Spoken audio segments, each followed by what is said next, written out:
Good morning, and welcome to the 106th commencement of Rosalind Franklin University of Medicine and Science. The commencement will begin with an introduction from the President and CEO of Rosalind Franklin University of Medicine and Science, Dr. Wendy Rowe. Good morning. I'm Dr. Wendy Rowe, President and CEO of Rosalind Franklin University. Welcome to our 106th commencement ceremony. We gather today around a virtual stage to celebrate and to encourage our graduates who soon will use their training to serve our nation during these very turbulent times. Commencement is one of our community's most beloved traditions. It endures despite pandemic, economic downturn, and other times of crisis because it embodies our care for one another in our faith in our mission of service, education, and research. RFU class of 2020, you've earned a special place in our history. You're the first class to attend a virtual commencement ceremony. But more importantly, you're the first graduates since World War II to join the healthcare and the biomedical professions at a time of global crisis. I know that you are all up to the challenge. You're uniquely prepared to battle the spread of a disease that can only be stopped through teamwork and collective action. Our model of interprofessional education has prepared you to collaborate and to reach across the professions.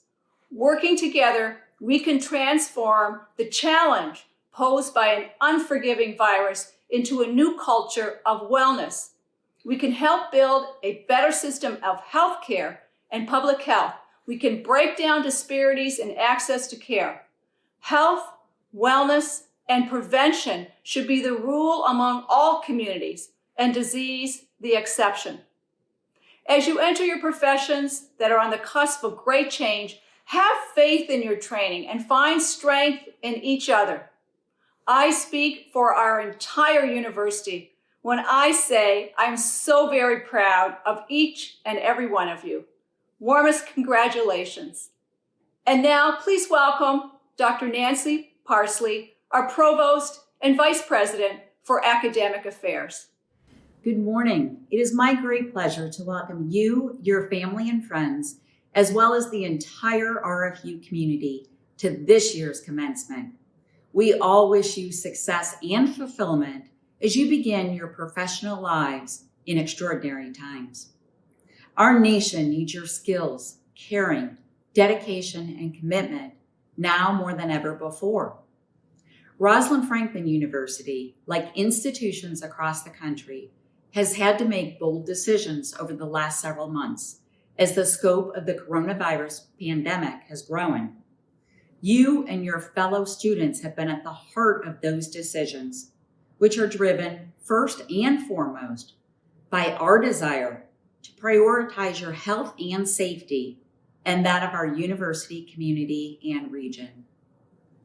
At a time when you might have relaxed and enjoyed the tailwind of your many years of hard work and success, you instead have managed the stress of uncertainty and have stayed the course. You have modeled the reality of leadership. It's not always easy to do what is right, to maintain vision and courage in difficult times.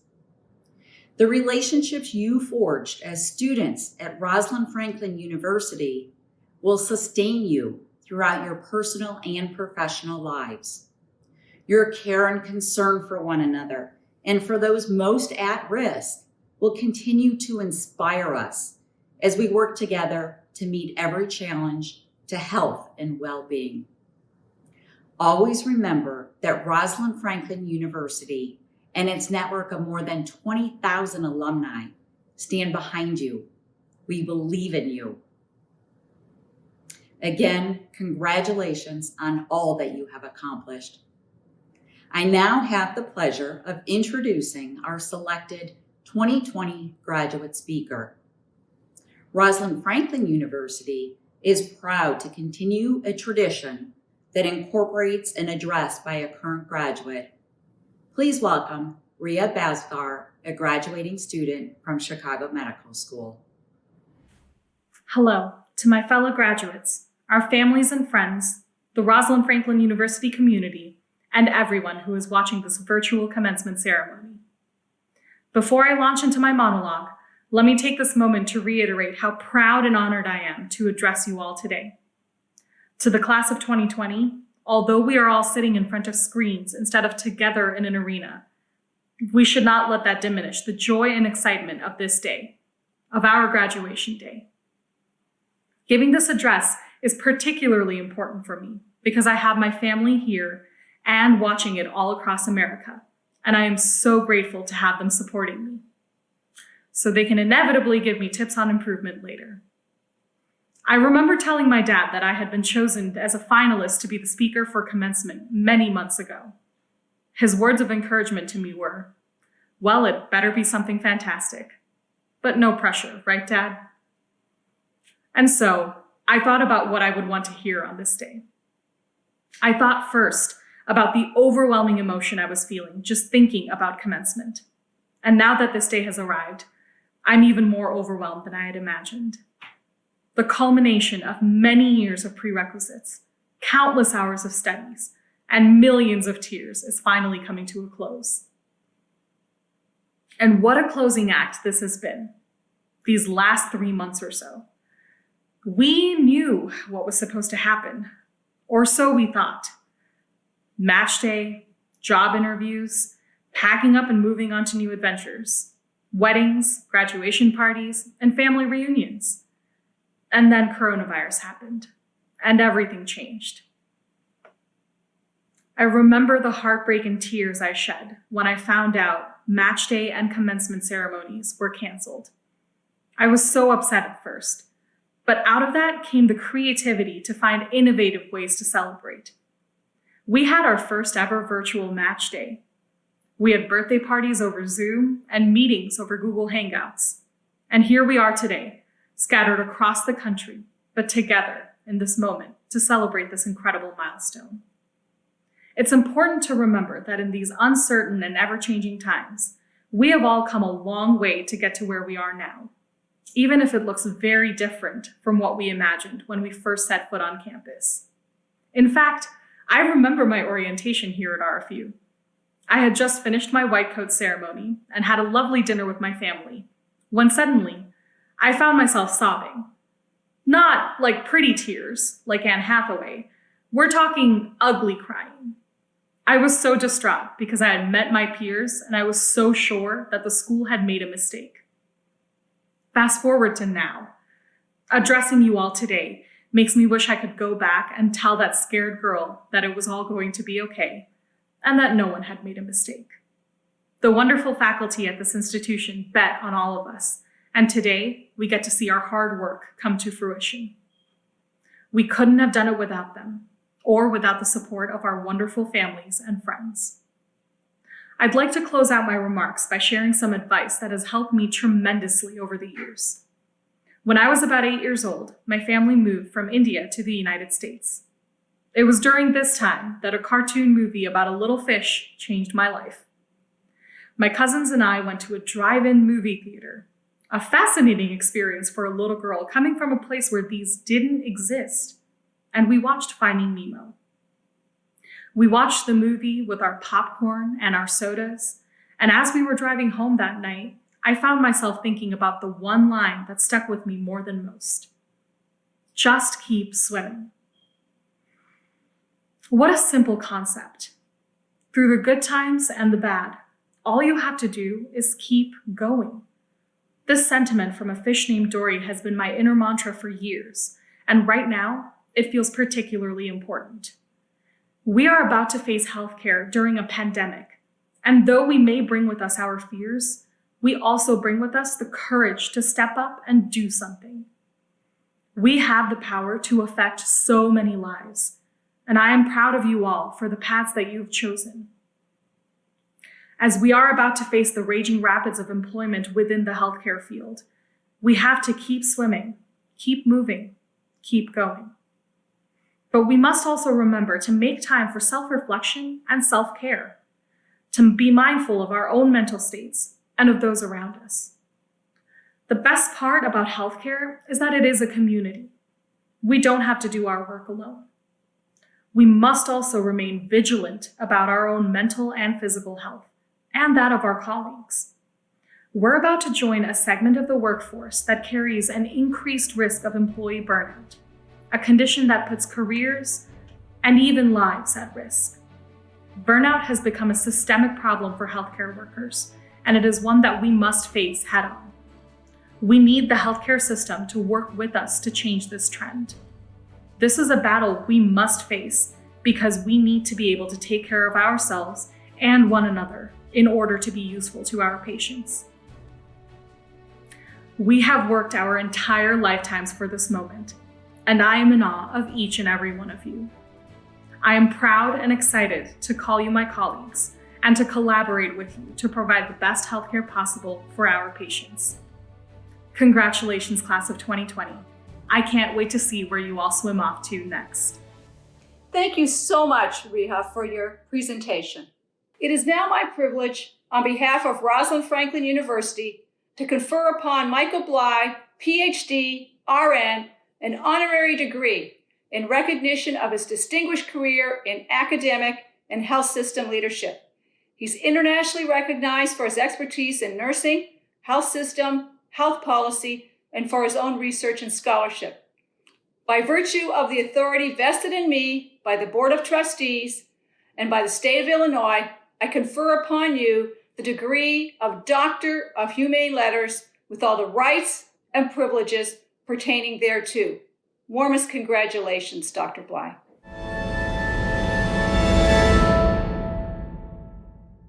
Thank you for letting me experience being with you today, as unconventional as it is. To my interprofessional colleagues graduating today, and to your family, friends, and of course the faculty who may be huddled together in whatever manner suits a quarantine, in my heart rests joy and professional pride in your achievements. Your intellect, persistence, courage, and social sensibilities deserve celebration. While this pandemic blocks a fabulous opportunity to meet you face to face, we are still spirit connected. We may have our differences for sure. Physicians may have some behavioral or intellectual proclivities that differ from those of, say, pharmacists or healthcare administrators or nurse anesthetists. There is still a connective tissue that binds us as we each find our niche in the world. Each program of study, each degree, reflects dedication to medicine in diagnosing, treating, and exploring new diagnostic and treatment options. Each professional degree represents the knowledge explosion of recent decades. Science undergirds each discipline, and each offers a needed voice in the patient, family, and population-centric art of caring. By now, you realize that a genomic view of life is crucial, and yet gene expressions links to the anticipatory experience of how the human existence is optimized. Is it your sense that Dr. Franklin would love the idea of interprofessional care teams? She would, it seems, advocate that interprofessional education and perspectives are needed not for the homogenization of the disciplines, but for the expansion of perspectives. I think she'd be awed by the quantity and quality of life that's possible in today's world. She would recognize the complexity of decision-making and realize that teams would act with singularity of purpose, with the patient, and not for or to the patient. She would recognize the need for genetic knowledge as inextricable to social and moral determinants of health, and how environmental triggers gene expression throughout the lifespan. I'm a nurse. I see many parallels between Rosalind Franklin and Florence Nightingale, such as their intellect, gender, impact, and social justice struggles for recognition. 2020 is the year of the nurse and midwifery, to coincide with the 200th birthday of Florence Nightingale. The World Health Organization has determined a need for 9 million more nurses to achieve universal health coverage by 2030. With the current pandemic, Will that number rise? In nursing, I represent a minority population. 11% of the discipline is male. All other health professions have neared gender parity. For 18 years, nursing has Gallup polled as the most ethical and honest of all professions, with engineering ranking a far distant second. As a nurse trained in the Nightingale tradition of holistic care, nurses are educated to care for individuals in the context of the family and in the context of the population or community. When Nightingale made her famous nightly rounds with her lamp among the soldiers of the Crimean War, who, by the way, cot to cot, would have covered 5.3 miles, she was known to write letters to the families of the dying, acknowledging the family and trying to diminish the anguish of psychological fear and elevate spiritual well-being. No stranger to disease and its treatment, Nightingale nurses were educated in medicine, but training went further. Perhaps it was the mortality rates that led her to realize that death is not a medical diagnosis. It is a human condition to dignify. Similarly, pain and other symptoms led the nursing model to focus on more than medical diagnoses, but also other human responses. As an epidemiologist and member of the American Statistical Association, she used health data to understand how physical and social factors influence an individual's health and even to demand public policy changes. Her coxcomb data visualization tool is being used in the current pandemic.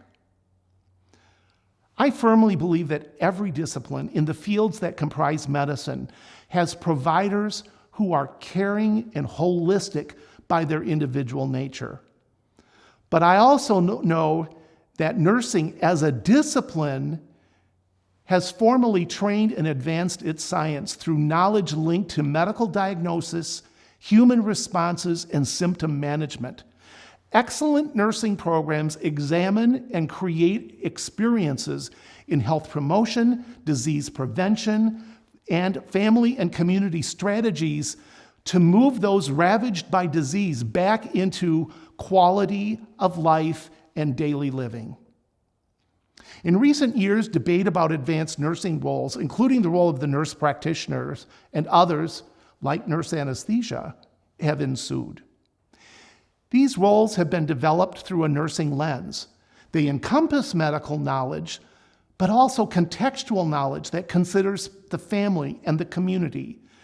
And these programs have a holistic orientation. So while treatment protocols for medical conditions are the same, evidence-based human response management complements medical approaches. I've often said medicine and nursing are the perfect marriage. Over 2 years of my life were spent working on the Institute of Medicine committee charged to envision the future of nursing. Led by now Congresswoman Donna Shalala, Shalala insisted that the report focus on what the public needs for their health and well-being. While the report addressed nursing's contribution to societal needs, it did not exclude other health professions. The call for interprofessional teams, interprofessional education, interprofessional practice is presented and supported by evidence in the report. So, with consideration to the IOM report, and as I've reflected on the current pandemic, I'm going to offer 5 maxims for you to consider as you launch your career. The first is that the public wants us well-educated and competent. Beyond academic pursuits, they want our disciplines to grow and our scopes of practice to be compatible with the changing and increasingly complex health conditions that impact the lives of society. I think lifelong learning should be replaced with the mantra, intentional learning, that spans the lifespan of a health professional. Specialists are needed, but always from the lens of systems thinking, addressing the upstream and downstream journey of the person's life we're treating. We never save an organ, we save a whole life. So intentional education reminds us of that. Second, please take over as leaders early in your career. Collectively, you represent a generation that has only known how small the world is. And so you are the teachers and sages to my generation. You understand the power of social networking and the use of technology. Don't deny your knowledge of new economy thinking. Mostly, you know the change you want to see happen, and you are intent on delivering it. So I admire your values and your intelligence, your engagement, and your passion for the planet. You instill hope for the world, so lead with that intention. Third, acknowledge that the public is afraid of healthcare. They come to us for care, but most worry about errors and safety. They are knowledgeable consumers who know that surgical amputation of wrong limbs happens, that blood transfusion and medication errors happen, and they know the power of the caustic yet curative treatments that we deliver as being high risk. So take the time to be vigilant advocates for healthcare improvement. Number 4, embrace polarity management. For as many solutions as you have in your bag of expertise as you graduate today, the world is filled with competing tensions. Cost and quality are polar. The need for public access to healthcare and balanced working hours for providers is polar. Balancing risk management over humanizing care can be polar. And in this pandemic, so is the polarity of caring for self and your family over what society needs us for and demands of us. So accept that the world is gray and that you will be tasked to live the values that your education has helped you evolve into. Don't fear the gray areas. Ride the surf to eradicate the tensions. And last, number 5, as Fred Rogers said, when I was a boy and I would see scary things in the news, my mother would say to me, look for the helpers. You will always find people who are helping. Similarly, Dr. Don Berwick developed his manifesto on quality and mercy. We join the likes of Franklin and Nightingale, who are calling us to be helpers. When we see intentional harm of people at any level, it cannot be ignored. Berwick contends there is no quality to what we do without compassion, justice, inclusion. We have a duty to protect the commons. It is not enough to bear witness. He says we must act. He calls these the moral determinants of health. As for actions, Berwick says we should strive to get our country to ratify major human rights treaties, to make healthcare an unequivocally human right in our nation, to restore American leadership to reverse climate change, to achieve reform of our nation's criminal justice system, to end policies of exclusion and achieve compassionate immigration reform, to end hunger and homelessness in our nation and restore order, dignity, and equity to our democratic institutions, assuring the right of every single person's vote to count equally. So in closing, I wish you well. With the education you've received at this university, I wish you the capacity to pursue your innermost purpose and goals. I wish you to work in organizations where you can influence its culture, but also one where you can immediately flourish.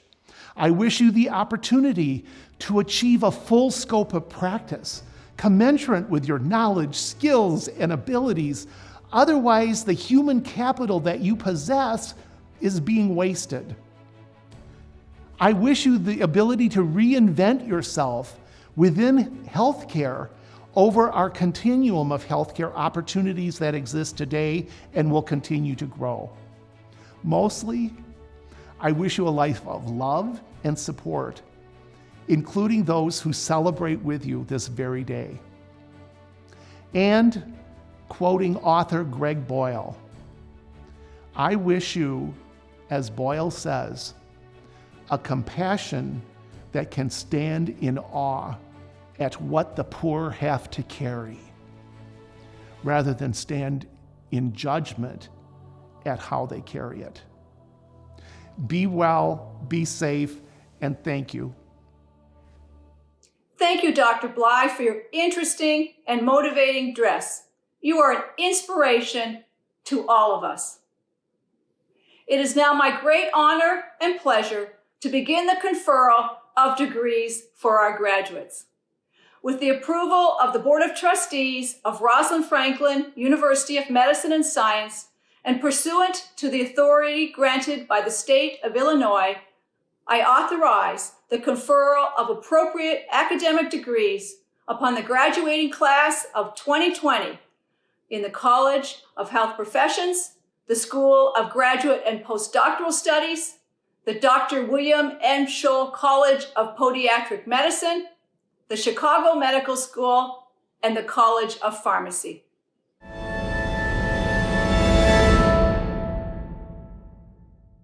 President Rowe, faculty, and honored guests, and loved ones, I hereby announce the commencement of the College of Health Professions. President Rowe, faculty, and honored guests and loved ones, the students listed in the program for the degree of Doctor of Philosophy and Interprofessional Studies have satisfactorily fulfilled the requirements of the College of Health Professions and have successfully completed their final examinations. Upon the recommendation of the faculty, I present them for the degree of Doctor of Philosophy in Interprofessional Healthcare Studies. On behalf of Dr. Rowe, the Board of Trustees, and by the state of Illinois, I confer upon you the degree of Doctor of Philosophy with all the rights and privileges pertaining thereto. I welcome you to the company of scholars. Graduates will be recognized by Dr. Catherine Germain Riblon, Chair of the Interprofessional Healthcare Studies Department.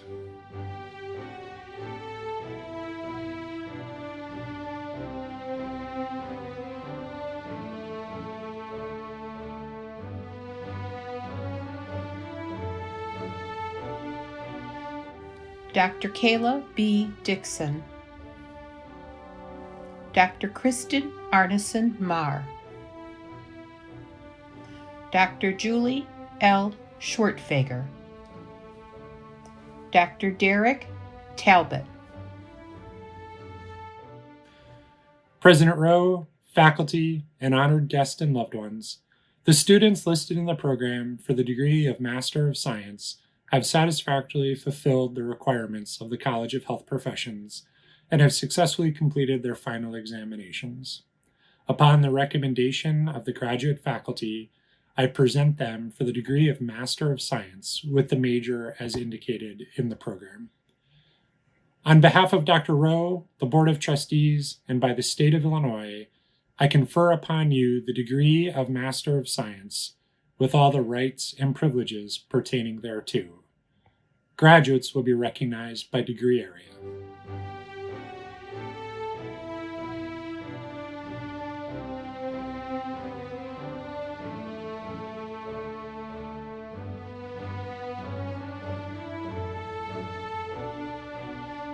The health administration candidates will be recognized by Dr. Catherine Germain Riblon, Chair, Interprofessional Healthcare Studies.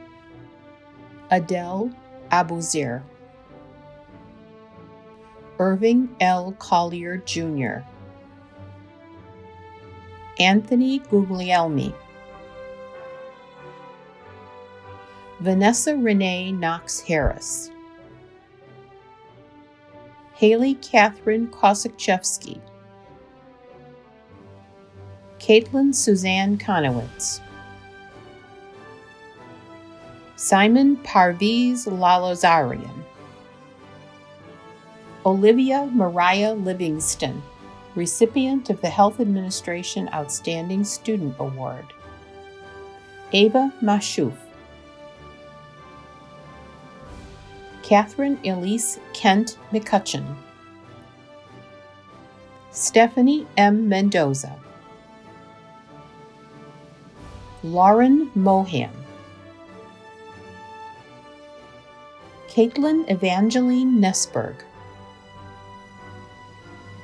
Allison Pohl. Marco Protic. Jonathan Reese. Hendrik Ryan L. Tan, recipient of the College of Health Professions Dean's Award for Scholarship, the Health Administration Outstanding Dual Degree Student Award, and the Student Mentor and Educator Award. Yvonne Joy Tanner. Natalia Traeger. Haley Ann Willerson. The Health Professions Education candidates will be recognized by Dr. Catherine Germain Reblon, Chair, Interprofessional Healthcare Studies. Tahira Yasmin Boyd Bedgood. Stephanie Lynn Shaver. The Population Health candidates will be recognized by Dr. Catherine Germain Reblon, Chair, Interprofessional Healthcare Studies. Oscar Hernandez. Anna Pinsonneau. Dr. Lori Tinte, Assistant Professor in the Department of Interprofessional Healthcare Studies, will now lead the clinical graduates of the College of Health Professions in reciting the Oath of Geneva. Will the clinician graduates of the College of Health Professions please stand to recite the Oath of Geneva? As a member of the healthcare profession, I solemnly pledge to dedicate my life to the service of humanity. The health and well-being of my patient will always be my first consideration. I will respect the autonomy and dignity of my patient. I will maintain the utmost respect for human life. I will not permit considerations of age, disease, or disability, creed, ethnic origin, gender identity, nationality, political affiliation, race, sexual orientation, social economic status, or any other factor to intervene between my duty and my patient. I will respect the secrets that are confided in me even after the patient has died. I will practice my profession with conscience and dignity and in accordance with good practice. I will foster the honor and noble traditions of my professions. I will give to my teachers, colleagues, and students the respect and gratitude that is their due. I will share my knowledge for the benefit of the patient and the advancement of healthcare. I will attend to my own health, well-being, and abilities in order to provide care of the highest standard. I will not use my knowledge to violate human rights and civil liberties, even under threat. I make these promises solemnly, freely, and upon my honor. The trustees and the faculty of Rosalind Franklin University of Medicine and Science, and all of our graduates, join me in honoring their families and friends here today. While you no doubt feel great pride for all that your loved ones have accomplished, please do take a moment to acknowledge your own success for the role you played in helping them recognize their goals. For the personal sacrifices you have made along the way and the support you have given, we thank you and honor you with our applause. Congratulations, graduates. It brings me great joy to be able to share this special day with you, your family, and friends to celebrate your accomplishments. The world you are graduating into today looks much different than the way it looked when you started your studies, and our world is in need of the knowledge and skills you've acquired during your time in school, more now than ever. Your graduate academic pursuits have prepared you to serve others. As graduate degree recipients, You have strengthened your ability to interpret and use data, a skill needed now more than ever. This skill will help enable you to lead in the organizations you work in and serve the communities in which you live. It is my greatest honor to share this day with all of you, and my sincere congratulations.